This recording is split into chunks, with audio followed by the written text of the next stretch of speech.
वो गुलामों के भी गुलाम थे, मगर इस्लाम ने उन्हें दुनिया पर हुकूमत करने वालों का सरदार बना दिया। गुलामी से सरदारी तक का ये सफर करने वाला शख्स कौन था? जो कि एक गुलाम था, गुलाम का बेटा था, लेकिन बड़े बड़े सरदार उसके हाथ चूमते थे। वो शख्स कोई और नहीं बल्कि हजरत बिलाल हबशी राजी अल्लाह तआला अन्हु थे, जिनके मुतालिक खुद रसूल अल्लाह ने इरशाद फरमाया कि बिलाल इस कदर अच्छा आदमी है कि वो तमाम मौजिरों का सरदार है। हजरत बिलाल का पूरा नाम बिलाल इब्ने रबा अल हबशी था। आपके वालिद रबा हबशा के रहने वाले थे। हबशा मुल्क अरब के मगरिब में आजाद एक अफ्रीकी मुल्क है, जहाँ के लोगों को रंग सावला होता है, लिहाजा हजरत बिलाल का रंग भी सावला था। हजरत बिलाल पैदाइशी तौर पे मक्का के एक कबीले बनो उमैया के गुलाम थे। नबूवत का ऐलान करने के कुछ दिन बाद नबी करीम एक रात मक्के की एक गली से गुजर रहे थे कि तभी उन्हें घर में से किसी के रोने की आवाज आई। आवाज में इतना दर्द था कि आप बेख्तियार उस घर में दाखिल हो गए। देखा कि एक नौजवान जो कि है हबशी मालूम होता है, चक्की पीस रहा है और खूब तेज तेज रो रहा है। आपने उससे रोने की वजह पूछी तो उसने बताया कि मैं एक गुलाम हूँ, मैं सारा दिन अपने मालिक की बकरियां चराता हूँ, शाम को थक कर जब घर आता हूँ तो मेरा मालिक मुझसे गेहूं की एक बोरी पीसने के लिए दे देता है, जिसको पीसते पीसते पूरी रात निकल जाती है। मैं अपनी किस्मत पे रो रहा हूँ कि मेरी भी क्या किस्मत है। मैं तो एक आम इंसान हूँ, मेरा जिस्म भी आराम मांगता है, मुझे भी नींद सताती है, लेकिन मेरे मालिक को मुझ पर जरा भी तरस नहीं आता। क्या मुझे मुकद्दर में सारी उम्र इस तरह रो रो कर जिंदगी गुजारना लिखा है? नबी करीम ने इस पर फरमाया कि मैं तुम्हारे मालिक से कह के तुम्हारी मशक्कत तो कम नहीं करवा सकता, क्योंकि वो मेरी बात नहीं सुनेगा। हाँ, मैं तुम्हारी थोड़ी मदद जरूर कर सकता हूँ कि तुम सो जाओ और मैं तुम्हारी जगह चक्की पीसता हूँ। वो गुलाम खुश हुआ और फिर सो गया और आप रात भर चक्की पीसते रहे। जब काम खत्म हो गया तो आप उसे जगाए बगैर वापस तशरीफ ले आए। दूसरे दिन भी आप उस जगह पर गए और उस गुलाम को सुलाकर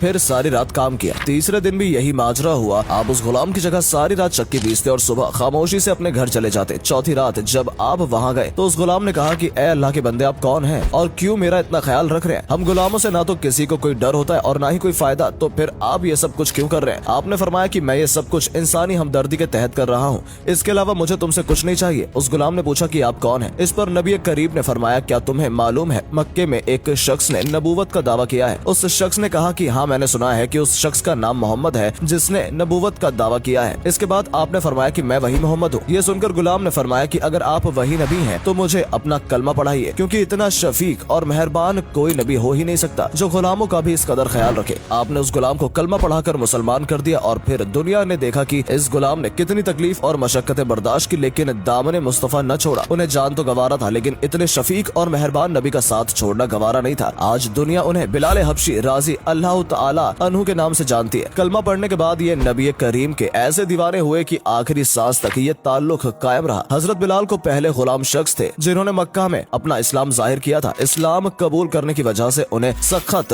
अज़ियतें बर्दाश्त करनी पड़ी। हजरत बिलाल चूंकि उमैया बिन खलफ के गुलाम थे, जो सख्त मुशरिक और दुश्मन इस्लाम था, जब उसे पता चला कि बिलाल ने इस्लाम कबूल कर लिया है तो वह हजरत बिलाल से इंतकाम लेने के लिए भड़क उठा। उसने हजरत बिलाल को अपने पास बुलाया और उनसे कहा कि मुझे बताया गया कि तूने इस्लाम कबूल कर लिया है, क्या यह सच है? इस पर बिलाल हबशी ने जवाब देते हुए कहा कि मैं हुजूर साहब के दीन पर ईमान ले आया हूँ और उस अल्लाह को अपना खुदा मानता हूँ जिसने मेरे आका मोहम्मद सल्लल्लाहु अलैहि वसल्लम को हक के साथ महफूज फरमाया है। उमैया ने जब हजरत बिलाल का ये जवाब सुना तो वो उसके सिर से पांव तक बदन में आग लग गई। एक गुलाम होते हुए इस कदर बेधड़क जवाब दे दिया। वो बर्दाश्त न कर सका और बोला कि इस दीन से बाहर आ जाओ वरना शदीद अजाब से दो चार कर दूंगा। लिहाजा हजरत बिलाल पर जुल्म का आगाज हुआ। तशद्दुद, अज़ियत, मारपीट, भूख प्यास देकर जुल्म बढ़ता गया और हजरत बिलाल अपनी जबान से अहद अहद पुकारते। उमैया बिन खलफ आप पर बेइंतहा तशद्दुद करता। दिन ब दिन ये तशद्दुद बढ़ता जा रहा था। बिलाल हबशी जुल्म सितम बर्दाश्त करते करते बेहोश हो जाते। कुछ देर बाद जब होश संभालते तो जबान से अहद अहद नारे बुलंद होते। अरब के सरजमीन जो अपनी गर्मी की वजह से मशहूर थी, उमैया बिन खलफ हजरत बिलाल को इस तपती हुई गर्मी में जमीन पर लेटा देता और आपके सीने पर भारी पत्थर रखता। आपको दहकते हुए अंगारों पर लेटा देता। आपके बदन की चर्बी पिघल पिघल कर अंगारे बुझा दिया करती, मगर आपकी जबान मुबारक से अहद अहद के सिवा कुछ नहीं निकलता था। उमैया आपको कहता कि अब भी तुम मोहम्मद के खुदा को भूल जाओ, लेकिन इस्लाम में हुजूर की मोहम्मद दुनिया की कोई भी सख्त से सख्त सजा खत्म नहीं कर सकती थी। आपके सीने में रसूल की चिराग रोशन थी। उमैया ने तहश में आकर उनके गले में रस्सी डाल दी और उन्हें मक्का के बदमाश लड़कों के हवाले कर दिया। वो बदबख्त लड़के आपको मक्का के वादी में घसीटते फिरते रहते थे और आप पर पत्थरों का ढेर लगा दिया करते थे। ये जुल्म सितम का काफी अरसा यूं ही चलता रहा। हजरत अबू बकर सिद्दीकी राजी अल्लाह तआला अन्हु ये तमाशा देखते और अफसोस करते और आखिर उनसे रहा न गया तो वो उमैया के पास गए और उससे कहा कि इस बेगाना गुलाम पर इतना जुल्म सितम मत करो। अगर वो किसी खुदा की इबादत करता है तो इसमें तुम्हारा क्या नुकसान, और अगर तुम उस पर एहसान करोगे तो वो एहसान तुम्हारे आखिरत में काम आएगा। इस पर उमैया ने कहा कि मैं तुम्हारी तरह आखिरत बनाने नहीं आया, मेरा जो मन करेगा मैं वही करूंगा। इस पर हजरत अबू बकर ने उसको अच्छे से समझाया कि तुम ताकतवर हो, इस छोटे गुलाम पर जुल्म करना तुम्हारी शान के खिलाफ है। इसके बाद उमैया ने कहा कि अगर तुम इस काले गुलाम के इतने ही हमदर्द हो तो इसको खरीद क्यों नहीं लेते। लिहाजा हजरत उमर रजी अल्लाह ताला अन्हु इस पर राजी हो गए और आपको आजाद करवा लिया और ये ऐलान किया कि बिलाल अब आजाद है और दुनिया और आखिरत में मेरा भाई है। अब हुजूर सल्लल्लाहु अलैहि वसल्लम को हजरत बिलाल के आजाद होने की खबर मिली तो आप बहुत ज्यादा खुश हुए और हजरत अबू बकर सिद्दीकी से फरमाया कि मुझे भी इसमें शरीक कर लो। इस पर अबू बकर ने अर्ज किया कि मैं तो बिलाल को आजाद करवा चुका हूँ। हजरत बिलाल अपना ज्यादातर वक्त हजरत मोहम्मद की बारगाह में गुजारते थे और उनसे कुरान मजीद की तालीम हासिल करते और दीन हक को ज्यादा से ज्यादा फैलाने की कोशिश करते। जब हिजरत का हुक्म आया तो हजरत बिलाल ने हिजरत की और मक्का से मदीना जा पहुँचे। जब मदीना में मस्जिद नबवी की तामीर हुई तो हजरत बिलाल ने सबसे पहले अजान दी और इस्लाम के सबसे पहले मौजिन का एहजाज भी हासिल किया। हजरत बिलाल की आवाज निहायत बुलंद और तेज थी। फतेह मक्का के दिन नबी सल्लल्लाहु अलैहि वसल्लम ने हजरत बिलाल से कहा कि काबे की छत पर खड़े हो जाओ और अजान पढ़ो। लिहाजा हजरत बिलाल ने पूछा कि या रसूलल्लाह मैं किस तरफ मुंह करूं। आपने फरमाया जिधर जिधर मैं जाऊं तुम भी उस तरफ घूम जाना। लिहाजा हजरत बिलाल काबा की छत पर खड़े होकर अजान मुकम्मल की। नबी सल्लल्लाहु अलैहि वसल्लम की वफात के बाद आप शाम के शहर हलब चले गए। कहते थे कि अब मदीना में दिल नहीं लगता। हजरत बिलाल ने एक रात ख्वाब में हुजूर साहब की जियारत की। आपने फरमाया बिलाल ऐसी भी क्या बेरुखी है, हमसे मिलने क्यों नहीं आते। सुबह होते ही आप मदीना के जानिब रवाना हो गए। जैसे ही हजरत बिलाल की ऊँटनी जब मदीना में दाखिल हुई तो शहर भर में शोर मच गया कि मौजिन रसूल आ गए। आप सीधे कब्र रसूल पर गए और लपट कर खूब रोए और कहने लगे या रसूलल्लाह मैं हाजिर हूँ। नमाज का वक्त हुआ तो सहाबा ने कहा कि आप अजान दे, पर आपने मना कर दिया। आखिरकार इमाम हसन और हुसैन अलैहिस्सलाम के इसरार पर राजी हुए और अजान शुरू की। हजरत बिलाल ने अल्लाह अकबर कहा तो मदीना शरीफ में कोहराम मच गया। लोग गलियों से रोते हुए मस्जिद नबवी के जानिब चलने लगे। अब अशहदु अन्ना मोहम्मदन रसूलुल्लाह कहा तो मीम बरे रसूल की जानिब ने कहा कि मीम बरे रसूल को खाली देखा तो बेहोश होकर नीचे गिर गए। दोस्तों ये हजरत बिलाल की आखिरी अजान थी। सन 20 हिजरी को अशिक रसूल ने दमिश्क में वफात पाई।